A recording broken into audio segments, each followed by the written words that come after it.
পাল্টাঘাত তো অনেক ধরনের রূপ থাকতে পারে।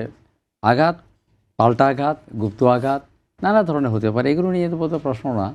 এখন পাল্টা আঘাত আসবে কেন এবং এইরকম হবে বা কেন? আমরা তো এই দৃশ্য দেখতে চাই না। বর্তমান এই সমাজের মধ্যে আমরা অনেক সভ্য হয়ে গেছি, রাষ্ট্রযন্ত্র অনেক সভ্য হয়ে গেছে এবং একবিংশ শতাব্দীর এসে এইসব বিষয়গুলো যদি আমরা নির্বাচন নিয়ে যদি এগুলো উচ্চারিত হয়, এটা তো কখনো আমার মনে হয় এটা সুখপ্রদ হবে না। এর চেয়ে আরো বেশি হতে পারে সামনের দিন আসলে। আমরা তো শঙ্কা, এই যে শঙ্কিত আমরা এখন। কিন্তু ওয়ালটন বিএলডিসি ফ্যান খরচ বাঁচে 65% পর্যন্ত।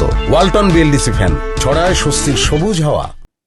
এখন তো দিন এখন আরে আপনারা দুজনেই আছেন, আমার মনে হয় এখানে বিশ্বের বিবেকগুলো আছে, মানুষগুলো আছে।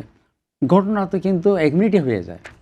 আমরা যত 15 দিন আজকে গুনে গুনে যাচ্ছি আমরা, এমন হতে পারে হয়তো আমি জানি না, হয়তো নির্বাচন বন্ধ হওয়ার হতে সেরকম পরিস্থিতি হতে পারে, বলা যায় না তো। কারণ এমন কিছু অদৃশ্যমান এখানে কাজ করছে, অদৃশ্য শক্তি এখানে কাজ করছে, যেগুলো হয়তো আমরা খালি চোখে দেখতে পাচ্ছি না।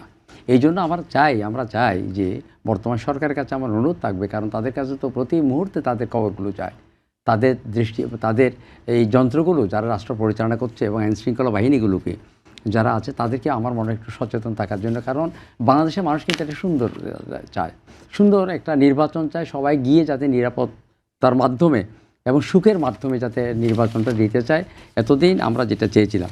আরেকটা প্রশ্ন আমি মনে করি, বেগম খালেদা জিয়া আমাদের যে সেদিন চলে গেলেন একটা শোকের ছায়ার মধ্যে, আমার মনে হয় ওনার জানাজাতে তো চায়না থেকে, ভারত থেকে তো আসেনি, না ভারত থেকে তো চায়না থেকে আসেনি, থাইল্যান্ড থেকে আসেনি, বাংলাদেশের মানুষ দেখেন কীরকম জানাজা হয়েছে, স্মরণীয় জানাজা হয়েছে। তা আমার মনে হয় এটার একটা প্রভাব কিন্তু আছে। অর্থাৎ বিএনপির মধ্যে, বিএনপির শক্তি কিন্তু বড় শক্তি, কিন্তু এটাকে কখনো খাটো করা যাবে না। আমার মনে হয় এই ভালোবাসার বাংলাদেশ যদি হয়, আমরা এই যে বললাম হৃদয়কে আমরা খুলে দিই, যত ধরনের অপকৌশল আছে এগুলোকে দূরীভূত করি, আমরা একটা সুন্দর নির্বাচন, আমি এটাই আমরা চাই আর কি।